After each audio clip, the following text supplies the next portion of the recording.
Welcome to the Heart of Dad podcast. Heart of Dad is a podcast for entrepreneurs who are passionate about their families and business and looking to find more clarity, more balance and more alignment in all areas of their life. Come and join the community at heartofdad.com or on Facebook at groups/Heart of Dad.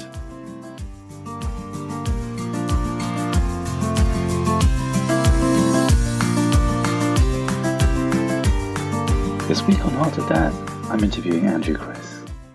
Andrew is the founder of the Life Empowerment Organization, a company that takes over 10 years of experience in the mental health, parenting, couple and family therapy space and preschool world and provides powerful resources to help people empower their lives.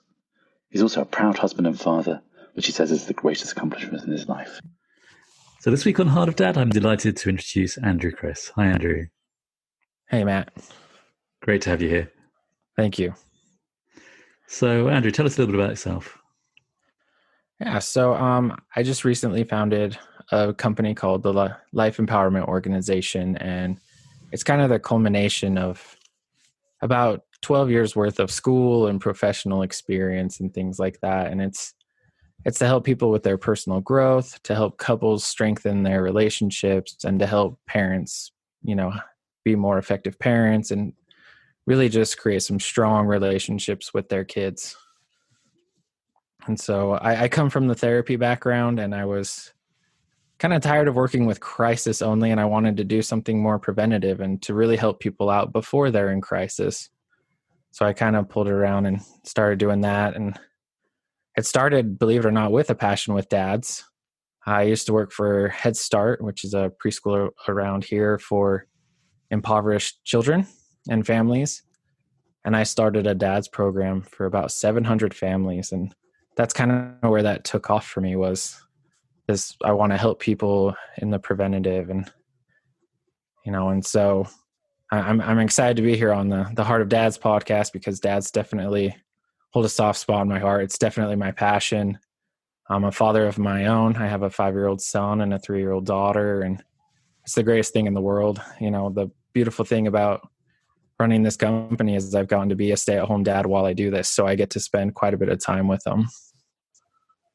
Brilliant. Thanks for that introduction. And thank you. So you were saying at the beginning that this is a 12-year journey. Do you want to tell us a little bit about that journey for yourself? How has life unfolded for you in that time? Yeah, it's kind of interesting, because when I first started to go to school, I went for computers because I didn't really know if I wanted to work with people, as weird as it is. I was going the total opposite direction. And then I took a couple classes in psychology and stuff and realized, okay, that's kind of what I want to do. And so it started in school. I did child and family studies with psychology, dual major in college. After that, I kind of moved into I guess I went to grad school to do therapy. So I did a master's in marriage and family therapy while working at Headstart. I've also worked in residential treatment facilities. I've been a therapist for about 3 years, although currently not practicing right now because I'm trying this new adventure. So I've worked with a little bit of everything. I've done parent education. I've done therapy. I've done a lot of residential treatment. I've worked with children and things like that. So you've seen a lot. You've seen a lot of people in crisis. You've seen a lot of people kind of on the margins and struggling. What motivated you to do the Head Start project with 700 families? That sounds like an amazing undertaking. It was awesome. So kind of the interesting thing was, even with the Head Start program I was at, there was only about 4 or 5 male employees. And then at the same time, I just noticed there wasn't a lot of dad involvement. And obviously through my studies and stuff, I learned the more involved dads are with their kids, especially with school, the better chance kids have of succeeding, not dropping out of school and things like that. Dads really are a big protective factor. And so I wanted to change that culture. I wanted dads to feel more welcome at the program. I wanted them to feel like they had an avenue where they could build relationships with their kids. And it was really cool because by the end of the year, a lot of the dads knew each other. And this was over a pretty big geographical area. So dads were getting to know each other from different parts of the counties where we live and stuff like that. So it was really cool to watch that community form and take off. And from what I know, they're still running the program about 5 years later, and it's still very successful. So, what differences do you feel programs like that can make for dads and the impact on their children, Andrew? I think one of the biggest things I saw is a lot of dads didn't, because it was academic environment, they didn't know what to do. They wanted to be involved. They wanted to help their kids, but they just didn't feel welcome. They didn't feel comfortable. A lot of dads are very naturally playful with their kids. We do that pretty well. We like to throw them in the air and wrestle with them and things like that. And so what I think this did was it gave them confidence and ideas for how to get involved academically, how to do some of the more tougher dad parts too. We did do stuff like discipline and things like that. We would try to have a meeting once a month on some topics like that. And so I think it was a more holistic approach that gave them more ideas and more confidence. I think a lot of the dads too realize that they're doing a better job than they thought they were. I think we get pretty hard on ourselves sometimes. And so I think that was the big thing too, was recognizing they're doing a good job and that there's a lot of other guys in their shoes too. So. That's such a big deal, I think, isn't it? And partly what motivates me with this podcast is to help normalize kind of the whole range of experiences that dad have, not just the ones where, the photo moments, but also those ones where actually there's some struggle and difficulty. And I think that's great that you're able to do that. So how old were your kids? Were they born at the point you were doing this? Let's see. My son would have been, we had just had him. He was just under 1. Right. So, because I remember our last event was we shot off rockets, and he was pretty young, but he thought that was like the coolest thing in the world, So he was at our final one. So, and I believe my wife would have been pregnant with our second as I was wrapping up my time there. So I'm always curious, my expectation of fatherhood compared to the reality of fatherhood was quite different, should we say? That's the polite understatement. That's the polite way, yeah. Yeah. And I'm curious to know, if you're involved in a program where you're really getting dads involved, you have all this training as a therapist, you have a really good understanding of developmental kind of the stages for kids, and that helps you design this program. And then you're having this experience of having your own child in his first year. How was that? What was the my daughter's outside my door, sorry. Oh, okay, no problem. All right, we're good. Sorry about that. That's it, ringing the alarm. All systems go. Evacuate. Yeah. So I was just asking, so you have this program which is really about getting dads more involved and more connected, and then you're having your own experience of becoming a dad at the same time. And I'm just wondering, how did theory and practice come into play in your own life?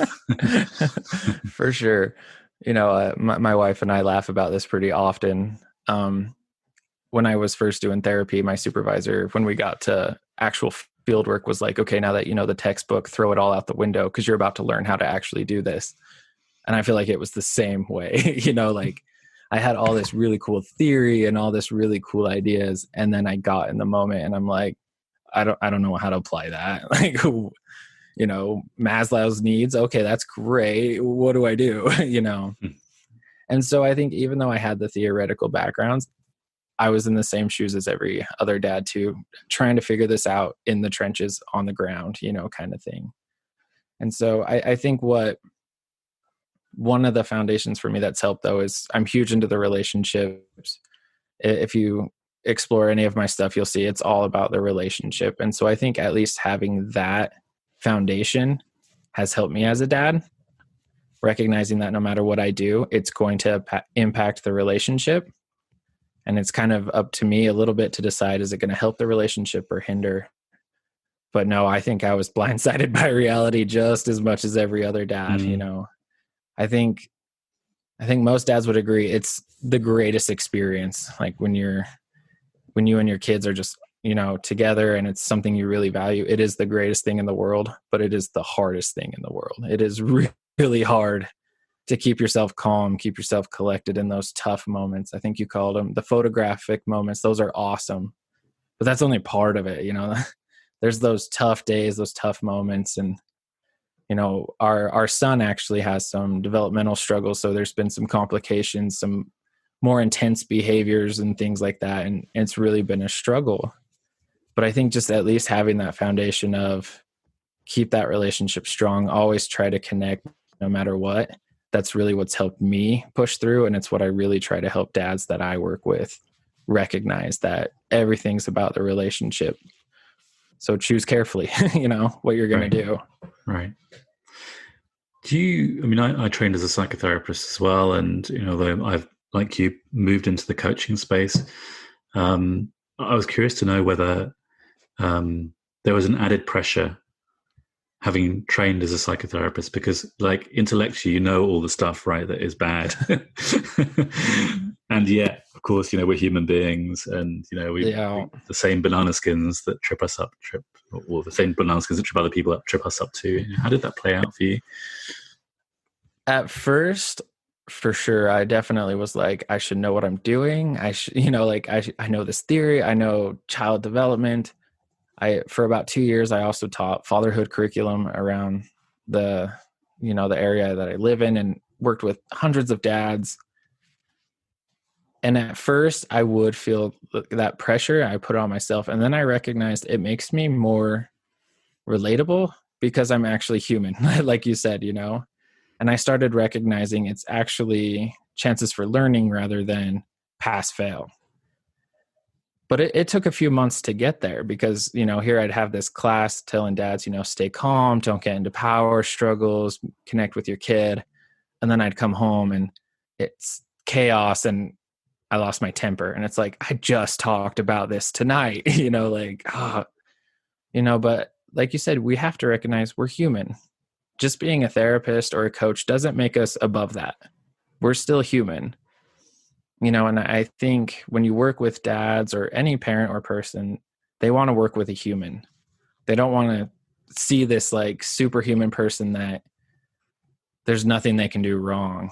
I think people like recognizing like, okay, this is normal. Like people do struggle with this kind of thing. Yeah.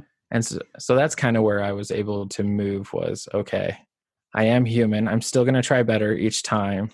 But I mean, there's just those moments when you're stressed or you're done, like, and your kid says, I'm not done for the day, and you're just like, oh my gosh, you're going to be human. Nothing wrong with that. There's nothing wrong with that. I think that's really relatable, what you just described. One kind of aspect of that, I suppose, that came up and has come up in my discussions with other dads is around guilt. And do you have an easy relationship with guilt? In other words, it's not something that bothers you particularly, or has that been a challenge for you as you've had some of these kind of more difficult moments? Yeah, I think guilt's kind of an interesting one. I think I've been fairly lucky throughout my life that I've been able to use guilt as a way to figure out what to do next time or to make things better.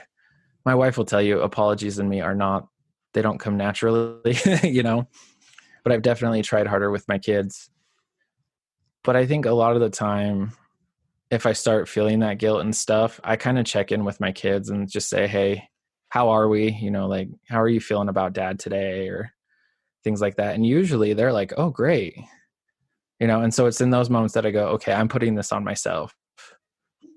And so I try to work through it. Like, what am I feeling guilty about? Is there something I need to fix? My wife will tell you I apologize to our kids more than anybody else, but and I think that's a good model for them as well, to recognize that if you do mess up or something with somebody, make it better. But luckily the guilt hasn't been too tough for me. I have worked with some parents that it's like they do one wrong thing and it just throws their week off. Like they can't get away from it. And then they create more of what they didn't want, so they start thinking like, see, this is the type of parent I am because I'm doing it again and again and again. When in reality, like that's just part of parenting. Sometimes we mess up. My kids didn't come with a manual. I don't know if yours did, but mine sure didn't. I wish they did, but that would be one long manual and it would constantly be changing. So we're right. We're always learning on the fly, a little bit. it's kind of like that question you brought up earlier. You know the theory, you know all this stuff. Yeah, but it's still, man, I don't even know what's going to happen today with behavior and stuff like that. You know, I have an idea, but we're constantly on the fly. So I think you got to have some self-compassion and recognize there's going to be moments you make the call that you did because it's what you saw in the moment. Hindsight's always 2020. I can look back last week, and be like, yeah, I should have done this in that moment. But that's because I'm calm, collected, and I know what happened afterwards. In the moment, I don't know. I don't know what's going to happen an hour from now, kind of thing. And so I think recognizing it's okay. I'm going to make some good calls and I'm going to make some not so good calls, but it's what I do afterwards with that call that matters, Nicely put. I really like that.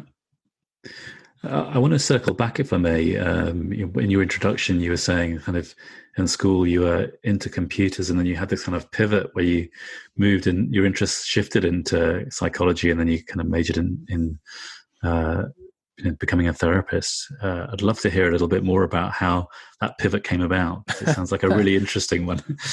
Yeah, it is kind of interesting because, like I said, in high school I studied computers.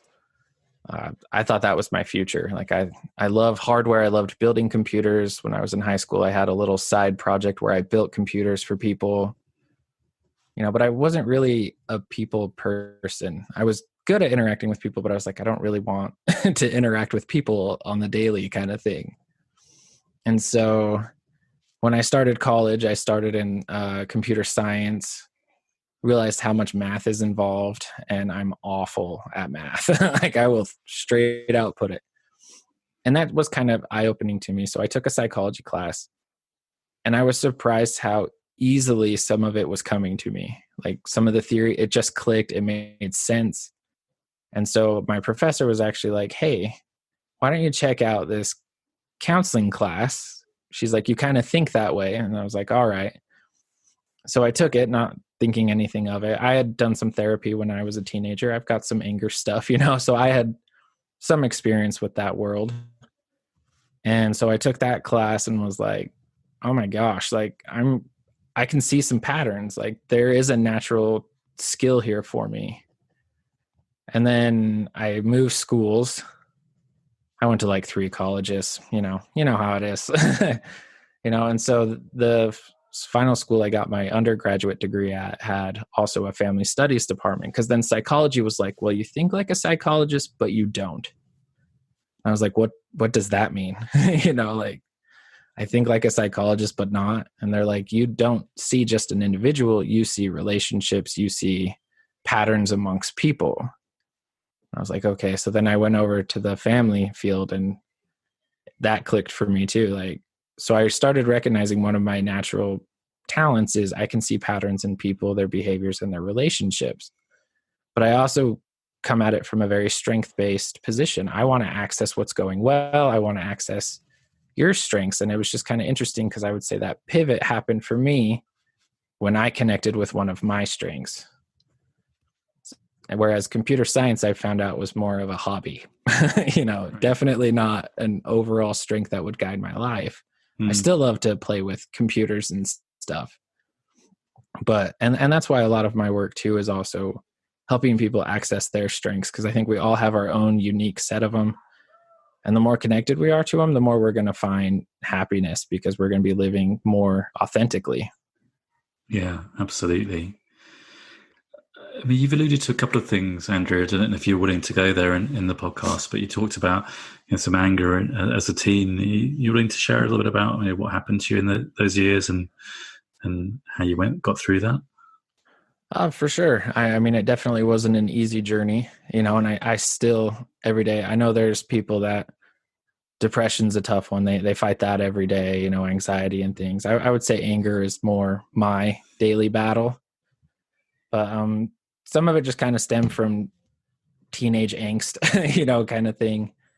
But we moved around a lot when I was a kid, and it was hard because I'd start having friends and then we'd have to move and stuff. And so I started kind of putting up a lot of walls, didn't really want to let people in and things like that. And then just kind of let that animosity build up. My dad and I, when I was a teenager, did not have a very good relationship. I felt like, because we moved a lot for his employment, so I kind of blamed it on him. Obviously now moving into the role of a dad, I get a little more what was going on. But when you're a teenager, 13, 14, that's not what you see. So I let it get to me a lot. I would say I definitely got depressed, but it was more anger and sadness mixing in there. And so I did therapy for about 2 years, working pretty close. There were a couple times I wasn't sure if I still wanted to live, that kind of stuff. So it was pretty tough. It moved into my college years. I will say I did not do well my first semester of college. I almost got kicked out of the school because I just basically didn't go to class. So anybody listening, going to school, go to class, kind of thing, but started recognizing that a lot of it was I was blaming rather than taking accountability for my own life and my own actions. And so a lot of my anger would be irrational because I would be pinning things on people that it wasn't theirs. It was mine. But I didn't want to deal with it, kind of thing. So I would push it off to somebody else. Luckily, I've been able to heal some relationships. My dad and I are very close now. He's kind of modeled for me the last 10 years, the kind of dad I want to be, kind of thing. Because when I was at my darkest, I didn't think anybody would be there. He was the one, which is completely ironic in some ways because I thought he was the one that put me there and would be the furthest and last one. So that was pretty life-altering, kind of thing. When I was in my darkest, he was the one that jumped in. So pretty cool stuff. Not at the time, but now it's pretty cool. Yeah, I mean, that's an amazing story. Thanks so much for sharing it. I can really feel kind of the the emotion around it. And I've been asking other dads on the podcast about their relationship with dad, so I'm so glad you brought it up. Can you talk us through that period where things were really difficult for you and your dad stepped in? How did you receive that at first, and how did it unfold for you? Well, I think at first, I think my dad tried earlier, but I wasn't ready. My family was not the most physically affectionate. So sometimes when he would try to hug me when I was, 16, 17, I was like, what are you doing? And so I think he knew that there were some things that he could have done better. And so he was trying. And I was the last of 5. So, he was trying really hard. And at first I wasn't ready. And so I kind of pushed away. At first I was like, what are you doing? Like, are you wanting like bonus points? Like, what are you doing? But as strange as it is, when I was at my lowest, he was exactly what I wanted. And so when he jumped in, I was like, arms open. Like I let it all drop and was like, yep, you're who I need. And so I would say in that moment, even though I didn't realize I was ready for it, I was ready. So it was cool. I'm glad he did, because it was a big risk on his part too. We were not on the steadiest of ground together, but he went. And I don't even think he doubted it. I think he just went, just like I would do it for my kids. That's an amazing story. And it can so easily go either way, right? The dad feels rejected and so withdraws, and then it kind of confirms your story of who your dad is, or that you're so caught up in your hurt that you just keep on with the rejecting and you keep your dad at arm's length, and that kind of invitation into connection never really comes to fruition, and it kind of becomes a self-fulfilling prophecy then, doesn't it? That right. Well, dad never showed up for me, and look, he's just I wanted to swear here, but I probably won't. Anyway, he's gone away. He's gone away yet again, and I'm just left trying to clear up the mess within myself. So, I think it's beautiful you've been able to share that story here, because I think it'll offer some hope for people who are dads now and thinking about how they're forging their relationship with their kids, but also those who've had a troubled relationship with their own dads. Yeah. So what I hear in that, Andrew, is like it's almost like an act of faith, right? Your dad kept on showing up. Yeah. And I think in some ways I was doing like one hand up, like stay away, and the other hand was like, come here, so I think I was sending off some mixed signals too. But yeah, he tried really hard in the times that I needed it to be there. As I look back on my childhood and stuff, he was trying to provide. He was making some not so good calls in some other areas, but he was trying really hard. And I get that now. Like I said, now moving into the fatherhood role, it was amazing how quickly I was like, I have to provide for my family. I have to, like, at any expense. And I was like, where did that come from? It's not like, my wife and I were like, hey, maybe we should have a kid. Maybe we shouldn't. And I wasn't like, okay, I need to get this job. I need to work these out. It wasn't anything like that. And then I held my son for the first time. And obviously that was an amazing moment. And then I was like, man, I got to provide for this kid. And so I kind of fell into that trap that my dad had warned me about, that he fell in, that providing is only economic, because providing is so much more. There's that security, there's that relationship, the trust, the will I be there when it matters kind of thing. And so luckily my wife is an amazing woman and was like, you don't have to just work, like be here with us. That's important, because she knows a lot of my story too. And so she's like, don't do that. Be here, be present. Like that's just as much in providing. And so, and even my dad now, kind of gave me that same speech, like, don't fall into that same trap, but I don't know about you, but for me, it was amazing how quickly and strong that force was. Like, I got to get out and get a high paying job. I got to do all this, but that's not all it's about. There's so much more we can do. Definitely. I think that's a great story. For me, I started two businesses like within months of my son being born. And I'd love to say that was partly the provider instinct, but actually it was also I need to get the hell out of here because this is just so overwhelming that I can't actually cope with this situation. And this other thing that will distract me, and it seems like a legitimate kind of place to play in right now, because it's going to be providing for our family. But actually, if I'm really honest about it, it wasn't. I saw later, it was like I just wasn't coping very well with the massive upheaval of having this new being to care for in my life. And we had some tough times in the first 6 months, just kind of for another story, really. But so I really resonate with what you're saying. Isn't it great to have kind of loved ones who are mentoring you in that way? You can say, well, okay, you don't have to do that. There can be another way. And for you to hear it as well, which is the second part of it, right? It doesn't work. You're able to hear it. You got to listen and then you got to hear. There is a difference, and I think it's so easy, like you said, even in the first 6 months for you with your, it's so easy to get closed-minded and tunnel visioned. And I think having somebody on the outside that can kind of mentor you and get you to look wider and recognize it's not just about that moment, and that is not the only choice, or that is not the only, answer, or what is going on, that there is so much more you can do. There's, especially, babies are hard. It doesn't get any easier as they grow, but I know a lot of the dads I've worked with have expressed it's really hard when their kid's little and there's not a lot of give and take. It's a lot of giving, and then your baby just lays there, and just stares at you. And so I know a lot of dads have said that's really hard for them. But it's also some of the most crucial moments you're going to get with that kid too, because they're starting, even though their muscles and stuff, they can't smile as much. It's really fun when they start smiling, right? That's one of the greatest.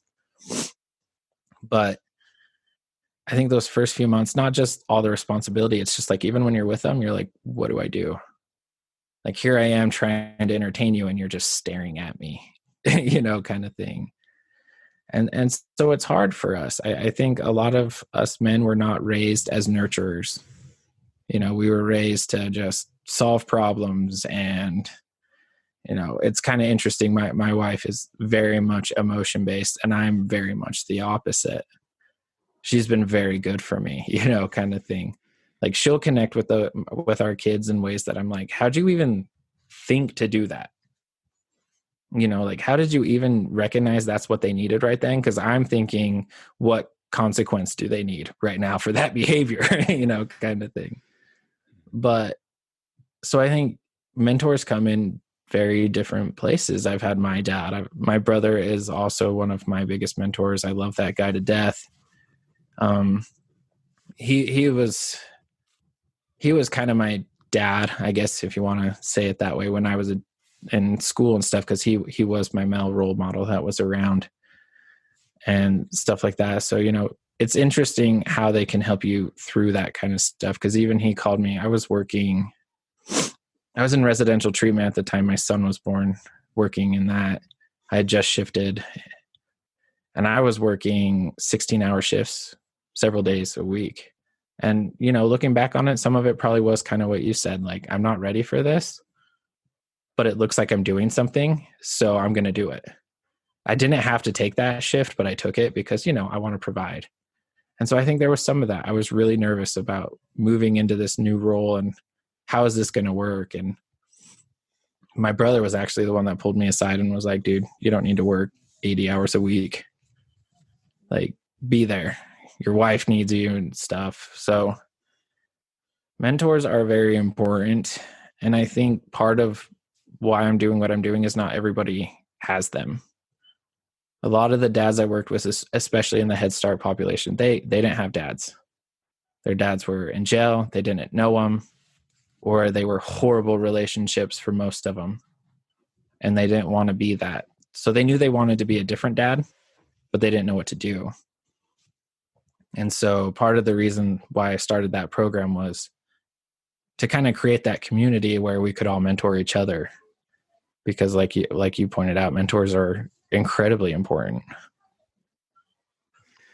I was just really struck by what you're saying about the power of healing and the gift that you're able to offer back into the world through your own kind of experience of life, where there was some difficult times, some really difficult times. You reconnected with your dad through that. You've got your mentor and your wife and your brother,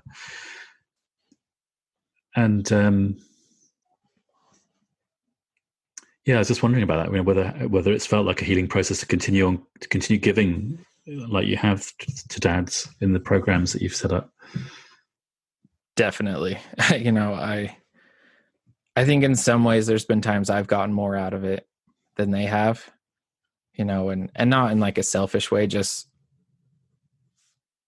to see the rewards of these dads who have needed help or wanted that, and to see them just step up to the plate like they always wanted to and knock it out.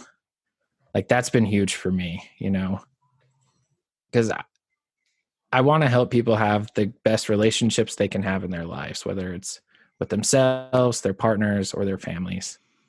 And so to see it happen and know that it can work is really powerful. And it does kind of help make some of the past stuff I've been through meaningful and matter, rather than just be a victim of it or like, well, I wish I could go undo it. Like, I'm almost to the point where I'm like, I'm glad that it happened, because I've been able to help not only myself, but my family and all these other families have been able to take some of those lessons and maybe hopefully prevent some of that from happening. Because I don't think my story is an uncommon one.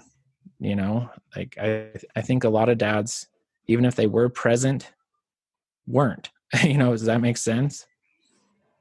Like my dad worked Definitely. a lot. Yeah, he was always gone and stuff. And so I think helping new dads, right, this new generation of dads, which is awesome. We're one of the most involved generations of dads there's ever been, which is fantastic. It's cool to see them try to undo that too. And so seeing this work be meaningful and help people out is incredibly healing, for sure. I bet. I mean, I see that in my own work, and these podcasts. It's just the gift of having the conversations like I'm having with you today is healing in itself. I wondered if we can come back to anger a little bit, Andrew, because one of the things that I've shared on this podcast is I suppose that there are times as a dad where I've got a visitor. There are times where anger becomes part of the landscape as a dad. For me, I think I've experienced anger probably like I've never experienced anger in my life before as a dad. And that shocked me, and it scares me sometimes that, it can end up in places of anger, which, for me is a lot around loss of control, loss of,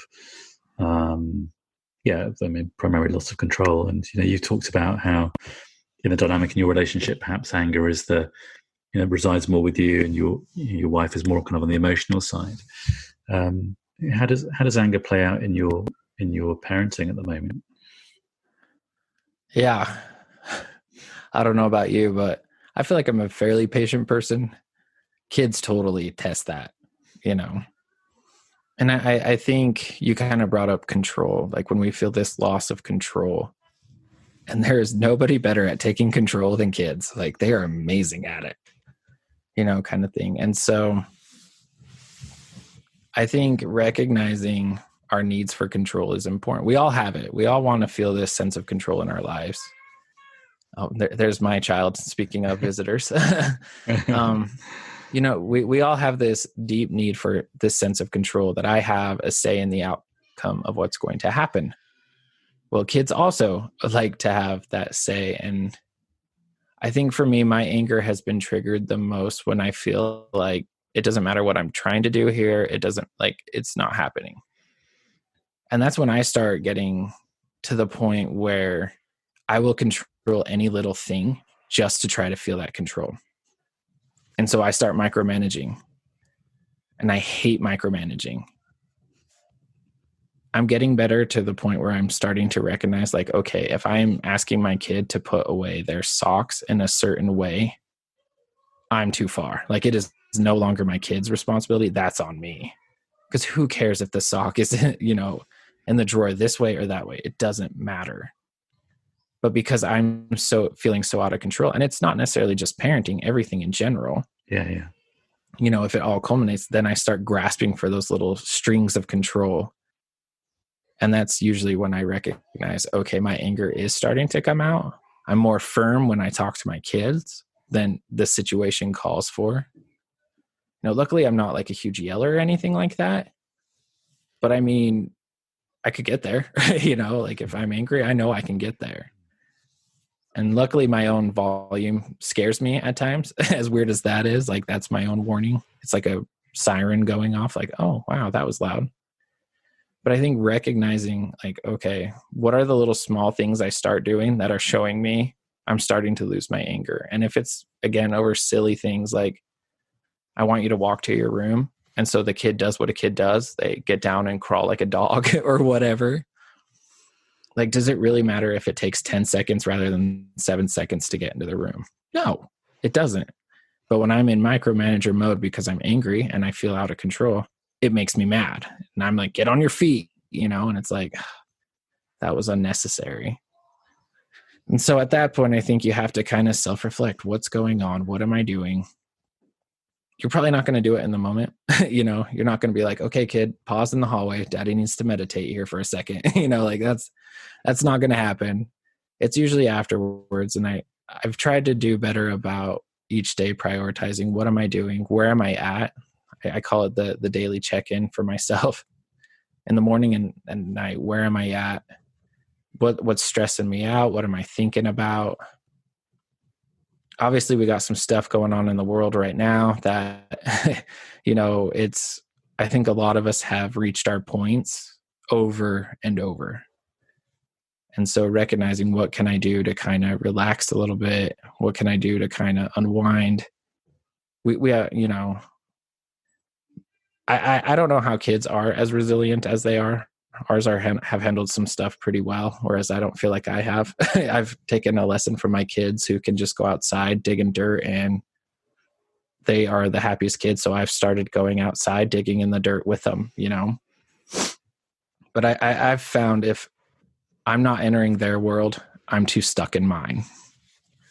And usually anger is what keeps me weighted down in my world. I love this segment, Andrew. I think it's going to be really valuable for other dads listening, particularly ones who wrestle with anger. And I count myself as one of those people. I think you articulated so perfectly the challenge around control and the loss of control, and that being the tell. Like if you're getting into micromanagement, I can certainly see that in myself. If I get into micromanagement, then there's a warning sign that something's going to right. Something's off kilter. And I think also you're very realistic in saying, well, actually, sometimes it takes till after the event to be able to reflect on that and see, okay, there was something that was out of kilter there, and I need to look at that, because I think there can be a lot of pressure to think, okay, I need to, obviously we don't want to get into a place where we're yelling at our kids, on a regular basis or as the default place. But if there's but sometimes it's just not possible to regulate in the moment. You have to step away, just as it's so hard for our kids to regulate in the moment. And I think there could be a lot of pressure to feel like, okay, I have to be on top of this right now, which I think actually makes it worse. Well, it's like trying to teach a kid, like we call it lectures, right? While they're not regulated. They're kicking and screaming, and it's like, no, sit down and listen to me for the next 30 minutes. Like, no, they're not learning anything. Well, if I'm trying to regulate, go after myself in that moment, like, oh, you shouldn't be doing this, I'm lecturing myself. How open am I to that? It's no different than your kid who is not open to a lecture when they're mad. It makes it worse, and so you definitely have to wait until afterwards. If you're to the point where you're out of control, just get out of the room. Like, if you're going to do anything, just leave the situation. Make sure your kid's safe, like make sure there's nothing. Don't leave your kid in the road and walk into your garage or anything like that. But realistically, if you're that far down the road, the only thing to do is just get out of the situation. Just stop and get out, because you're going to do something you regret. You're going to say something, you're just going to overreact, and it depends on the degree of the situation. There's definitely been some times where I've said something around my son who later brought it up, and I'm like, I said that? And he's like, yeah. And I'm like, ooh, I'm sorry, because I didn't walk out of the room in time. So I'm kind of a debater. I like to debate. I like to have the last word, kind of thing. And so apparently if I am really angry, I like to leave with a last little parting word for the person, and so, oops, you do have to reflect afterwards, because don't lecture yourself. Your kids the same way. You lecture them, they're not getting it. You lecture yourself, you're just going to get mad. Or if you're the type of person that shames yourself, you're going to shame yourself. A lot of men cover shame or guilt or sadness with anger. We call it anger, but it's a mixture of other things. And so if I'm the type that's actually goes after myself, it's not productive in the moment either. It's kind of like you said, it's going to make it worse. Yeah. Brilliant share that.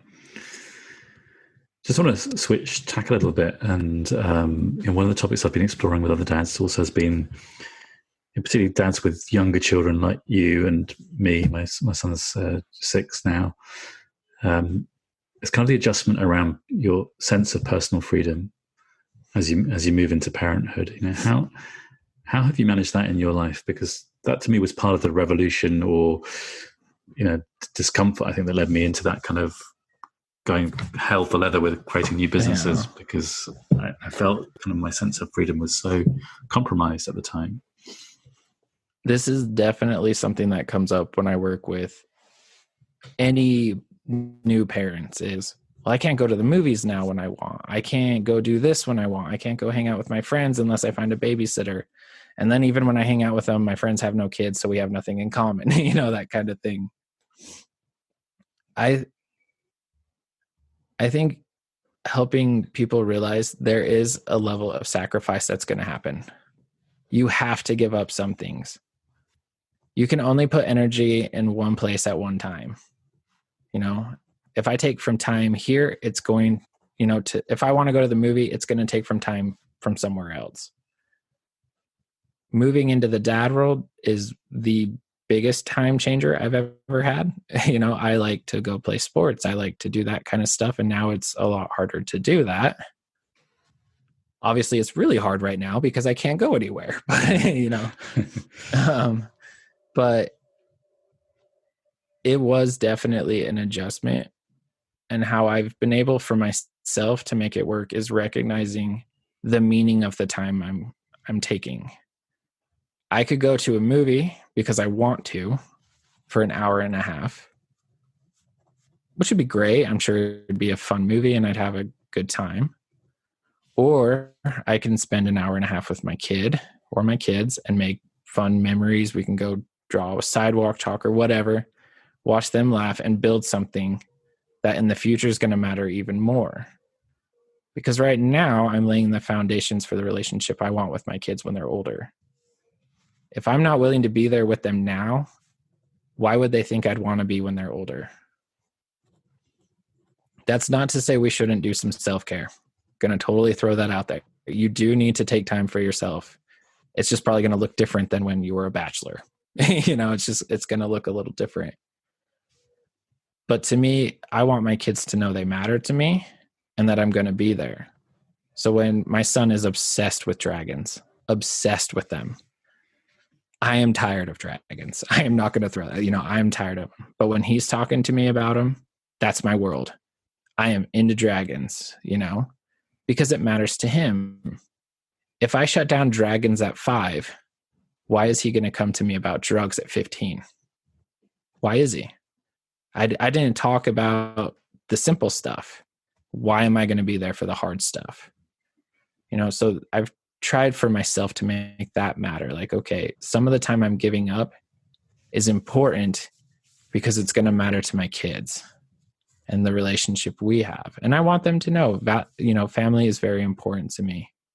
I still try to get time where I'm self-caring, as I call it. I still go to a movie here and there with my wife. We do date night or whatever. But I would say the ways I take personal time have changed. Usually I'm still around the house or at least around the area. But I'm not going to lie, I wasn't really one that wanted a lot of personal time when I was a bachelor. Does that make sense? Like I tend to be a little more of a homebody anyway. So I will say I have a little small advantage there maybe, but it is what it is. Yeah. Nicely put. I like that. Just, as we're coming to the closing stages, Andrew, I'd love to hear a bit more about, your idea of empowerment. Because actually, that's kind of, I was just reflecting on the conversation we've been having today, and that to me is really a through theme. I know it's a big focus of your business now, but I was just thinking about everything you share with me is, that's kind of an underlying motif, should we say, of a lot of your shares. I would say there's something about empowerment. So would you speak to that a little bit? To me, I think the more we know ourselves and what's important to us and what we value, the more we're going to live the life that we're wanting. I think a lot of us kind of run on autopilot, and that's not always a bad thing, but we assume we know what's important to us. We assume we know what we're going to do. But you move into a role like fatherhood, it throws it all upside down. Even that conversation we just had about personal time and sacrificing, that's one of them, right? That's a value. If I value personal time and I want to have some say and freedom to do what I want to do, and then I become a dad, it gets replaced with responsibility for another human being. Like, wait a second. And so, yeah, the big thing I want to help people with is recognizing what's important to them and what they're going to do. Because to me, the more you know, the better choices you're going to make in the moment. It's not perfect, right? There is no perfect strategy. If you got somebody coming to you saying, I've got the perfect template, just run. It's not worth it, kind of thing. But definitely with dads especially, I think a lot of times when they come to me to help with their kids or something, they want me to help change the kids' behavior. And it throws them because I go, no, we're going to look at you. We're going to look at your behavior. We're going to look at your thoughts. We're going to look at your goals. Because I can't control your kid and neither can you. The only person we can control is ourselves, which is why I like the empowerment is the more I know myself, the more I'll be in control of myself. And then my family training comes out, right? The more in control I am, I can influence the other person. If I'm yelling at my kid to stop yelling, right? Like I just gave them permission to yell because I'm doing it. But if my kid's yelling and I say quietly, hey, I don't want to be talked to that way, and I stay calm like that, their volume is eventually going to come down. It's hard though, right? You know it. It is so hard in the moment when they are screaming at you 1 foot from your face, and you're just like, oh my gosh, that's giving me a headache. I'm going crazy. Right. But if I can help connect you to your goals, your vision, right? As dads, we have a vision of what we want. I would hope, right? If you're moving into that fatherhood role and you want to be involved, that you have this vision of, okay, this is what I want. This is the type of dad I want to be. This is how I want my kids to grow up. If I can help connect you to that, so your behavior aligns with it, you're going to feel more comfortable in your fatherhood role. Not 100% of the time. That's the joy, right? The one certainty of parenting is there's a lot of uncertainty, kind of thing. One day is going to be totally different than the next. But I think when I challenge parents, especially like, so what are you going to do differently? Because they'll always try to pull it back to the kid, because that's what we want, right? I want easier. my kid to behave. Seems easier. It's easier. It seems easier. I want my kid to behave. Well, your kid's 3, like you are asking a lot from your 3-year-old. And I think that's big when we tend to have unrealistic expectations, especially for younger kids. But the more we know ourselves and what I want to do and the type of dad, when I work with dads, I like to bring in like work metaphors. So I like to ask, are you the type of leader you would follow? And if you're not, what do you need to do to get there? Because all of us hate micromanagers. I have not met one person that's like, my micromanaging boss is the best. I haven't met one. If you've met one, that would be fantastic, but I doubt it. And yet, how many of us as dads go into the micromanaging role?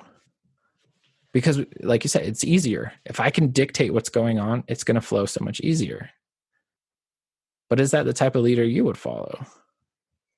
If not, make the changes. What would it do? And so I want to help align people with that. Like, what type of leader when it comes to parenting do I want to be? And let's get there. I think it's a great message you've just been sharing there, Andrew. And I'm wondering, like, when you've worked with dads, it's not a very scientific question, but I kind of, there's something you're putting your finger on about kind of having a conscious intention as a parent. So, to be consciously the dad that you want to be, to have the relationship, to consciously have the relationship you want with your kids, not just now, but in the future. I think such a powerful message from today's podcast. But when you meet dads, how many have got to that place of being conscious about what kind of parent they want to be? I think in some ways it's a constant journey. So I don't know if it's a destination. Mm-hmm. I think I would say about half the dads I work with, they're trying to be consciously intentional, as you would say, but they're not sure how to do it. Does that make sense? Like they need help actually aligning with what their intentions are. So I would say it's 50-50. But for some of them, it's, I know I want to be this and I'm trying to be this, but I don't know what it means. And so usually they'll try to ask me what it means. And then I throw it back at them. Well, what would it mean? Because I can't answer for you. If you came to me right now and said, what kind of dad should I be? I don't know what kind of dad Matt wants to be. So I'm going to ask you, well, what would you see Matt doing if he was the dad you wanted to be, kind of thing. And so I really try to help align with that. I think a lot of us start the process, and then as we kind of talked about earlier today, we get stuck in the day-to-day. And so we try to escape, or we get stuck on one aspect. I need to provide, or I need to do this. So we get stuck. And then we push pause, or I'll do it tomorrow. I'll do it tomorrow. Someday, right? I think the most popular day of the week is someday. Does that make sense? Someday. Yeah. And it could be, I don't know how often it occurs in a week, but it happens a lot, someday kind of thing. And so I try to put pause on that, and we're all doing it. I teach it and I'm still learning every day, kind of thing. But the more, like you said, the more aligned we are, And the more, I like that term, consciously intentional. Don't worry, I won't steal it from you. That's your term. I like it. But I can see that shift when I work with dads when they do it, because it does change. They start not feeling so burnt out with fatherhood or professionally. If they've been using work for an escape, they're going to be burnt out there too, because, they're just running from the problem rather than solving it. And we've all done it. Like, I'll just throw that. We've all done it. It's normal. We've all done it. But when that shift happens, it's not that they're necessarily going to have the perfect dad traits, and they're not suddenly going to become this perfect dad. But what I start seeing is they're more present with their children. They're not taking like their phone out or things like that. They are present. They're more willing to play with their kids. I've worked with some dads that are like, no, I will not play tea party. And then after a couple months, they send me a picture and they're having a tea party. And I'm just like, yes, like that is awesome. Beautiful. Kind of thing. Or they're showing more affection, or, things like that, because they start realizing this is the type of dad I want to be.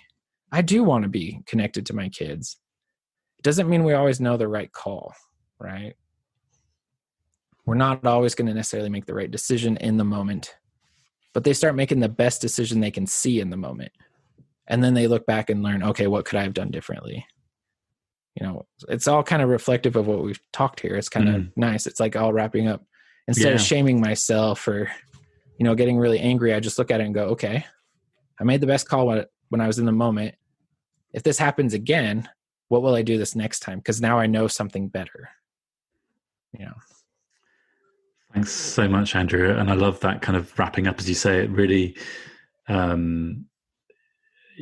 explains beautifully, and kind of just, as has this whole podcast, about like what empowered fatherhood can look like. And it's very real. It's honest. It's realistic. It's got kind of burnt edges as well as beautiful centers, and that's all good. So thank you so much for how you've shown up for the podcast.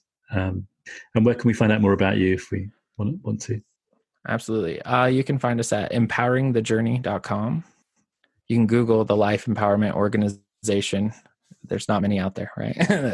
We're also on Facebook, and hopefully I'm working really hard here in the next few weeks to have our fatherhood book published and available to people. And it is called Empowered Fathering, and it talks about a lot of this stuff. So I'm really excited about it. I've been working on it for a long time. It's one of those projects that's been sitting in my head forever, and I turned someday into today. So I'm doing it, kind of thing. So cool. Well, we'll put the links in. So I think by the time the podcast is released, all those things will be, or the book will be live, as well as all the other things you've pointed to. So thanks again, Andrew. Thank you so much.